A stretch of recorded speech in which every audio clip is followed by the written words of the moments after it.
Yo mu Lugamba abantu batugati twasoma leero nsazeewo script tetwasoma namwe temwasoma nate tekitugaana kwesoma waliwo omwana amwita Tomudi yazemu akayimba ka komuna Kenya kagenda muzaalira ebizibu tebagwa balona copyright waliwo era ebitira ku bisira bya Fit for America we yaddiramu akayimbira ko mu Tanzania akalwako abo bote basaaga ate abo bote basaaga wawe copyright ekola ki ekola so mukalebulawo nnako olwaleero tugenda tandika ndowooza tutandike n'ow'emmere n'abayimbi ne kindergarten oba tandike ne kindergarten so waliwo Nakona agenda ku kindergarten twogere ku kintu kino emitwe mukaaga gyagenda ne gituula wansi emitwe mukaaga okuva mu group egi gyonna mukaaga ne gitunulatunulamu nga gyebikoze gyonna mukaaga nga birungi bonna ne bakkanya ne bagamba mwana tulese hiiti era ne baluta era ne bata naye mwangi emitwe mukaaga mulimu omutwe gumu gwenyinza oku exceptioninga ogwa Nando atunze nze vasi ya Nando nze awo mu mitwe gyo nandigako kwa Nina Rose anti just abamu bajja kukibera mbubeezi hype man nze ngamba bonna abayimbi munange emitwe egyo gyoyogerako omukaaga bwe gyatudde bonna ne bagatta amagezi gaabwe ne bajja n'ekintu kimu kyonna friends and family okitegedde friends and family ate tebagala bagamba so Prima Kadesh omutunzi w'emmere olusaniya yaliko olusaniya lwa Rusiisa Caroline abaana abo abaana abo tebaye kati munnange olutalo lwaguddwawo era olutalo ku social media olwo ow'emmere abagamba emitwe mikalu abakola kana agamba emitwe mikalu abali bamugamba emitwe mikalu but this is it I think our artists should embrace the fact that omuntu avudde nagamba this is not nice this is not nice ate nga si muntu omusibali Prima Kadesh everyone is entitled to their opinion according to the Ugandan what constitution ate ekirala Prima Kadesh ebbanga lyamaze mu ndongo ayina right ewa comment ku muziki gwe Uganda kozi yayimbako tayimbangako naye yabaako manager w'omuyimbi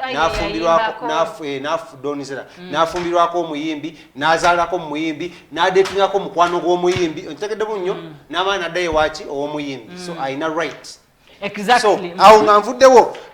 mu mawulire ga nnaku nnyo okuva ali mu ggwanga ly'e Canada olunaku leero ntegeezeddwamu nno lugenza okukyonako leero ng'omuyimbi waffe Catherine Kusaasira maama Kabina amaze okubanga addukusibwa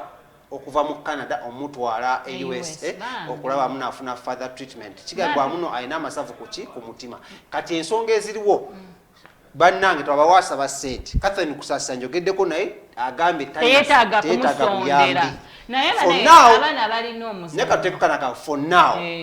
abaana balina omuzanyo social media omwana nga akomenti abantu ffe tufa njala abantu bafa masabu anti bwe butasoma bwe nkugamba oli abeere ne katekinoke omanyi Uganda eno by the way there is a lot of foolishness in this country so ekyade kitute Catherine Kusaasira Canada it's because yadde agenza okulaba abaana be her kids basomera Canada ekitegedde bunyonga wa pamisa ne yali Canada bati yakomawo nga maze okusoma so yadde agenza bako kati mukwala bako embeera neyongera okukola kyokutabuka abadde na Uganda ng'ayimba naye nga lwamala okuyimba awulira obulumi mu mukwano ku mutima gundi omubiri gugwamu amaanyi so yagenze eri ne kyeyongera naga akala abasawo so she was recommended okugenda USA for further treatment neto waliwo platform yona gye tulina musondera ku kati kasente so ebitowe biri era twagala okwebaza bebe kulu n'abayimbi ba papa misa kyokuvayo okukirifying ensonga eyo mu malala bannange eno story malala geninawo munnange ettaka lireese obuzibu n'ebyobugaga mugenzi ki Pastor Yiga naye banesinga emizimu gy'abalokole gyali gikomawo jandikomyone gikuba abantu banina keteka bani abalitwala kati ebintu embweze ne kyabuzaabuza naye okuva mu sources zange zindaga mbuno family eno yawulamu ebiwayi bimeka bisatu waliwo ekya Pastor Jengo ne basenga abe nabawo ekyabannamwandu nabawo n'ekyabaana ne basenga abalala baagala ki bonna bano abaana ne basenga abalala okuli Sise ne basenga abalala bo bagamba ebintu by'omugenzi birina kutundibwa kituufu Pastor Jengo gwe balekanga yalinga omusikana yali ku ddaami ng'omukulu waabwe yagamba atunda ebimu ku bino ebyobugagga asobole okulabirira baganda babato abasoma ebyobugagga tasobola bijja mu ssente so kigambibwa anti kiganti alina obitundo bijja mu ssente tebisobola kubeerawo nti tulwaningeko kino asi maduuka nti business kyaki tekyakola bulungi mataka bwe okusingira ddala mataka so mayiro amanya acres 2 emukono bwe swi zayita mudda bazitunda yani bayitako ne bannamwandu abamu okubawa kasente naye bannamwandu ne bakola ki ne bagaana nga waliwo akasente katono baba kuba ku mutwe mbu kati ekawala wenyini nyini awo nga ku luguudo addewo ploti meka atawo kibuga ploti ngezi kati mbuno esatu nazo bwe swi Jengo yazikola ki yazitunda dda ne basenga abe okulina Yiga weebale nnyo naye bwe omukazi mbunna abaali waliwo ebyamulumba nga ne Pastor Jengo mbutasi nga tasobola bisabira nga byogera omukazi n'ateekako ki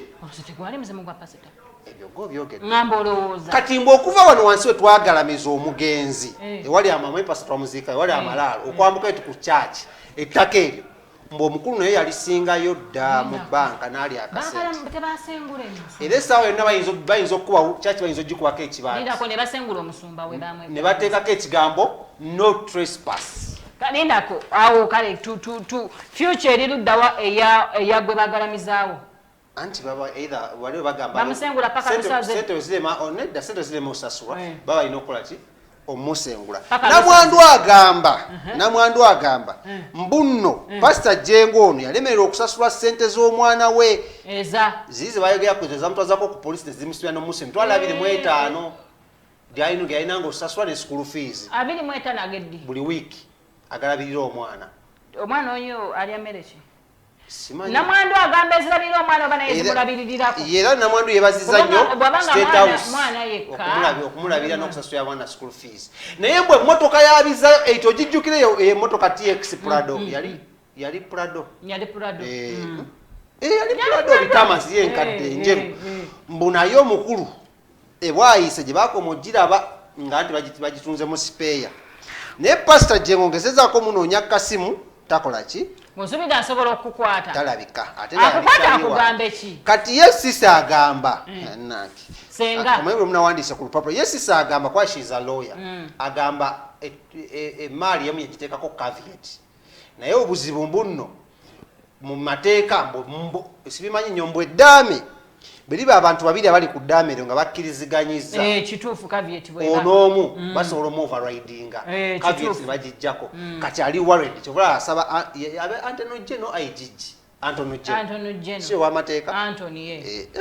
ala Anthony si Anthony. Anthony muntu Anthony. Si prosecutor. Ara mateeka kola jani. Bo Anthony Jengo. Anthony Jengo aleke kujja antukola shomuruka aleme kujjako ki kabiyeti kati munnange ebyo bikyaliwo etu yatukyakula ki nkyabigoberera mukalebula okulamu na at least ngezaako bikola kyo bifuna obulungi so ensasage n'essaawa yonna tuyinza okulaba fire on the mountain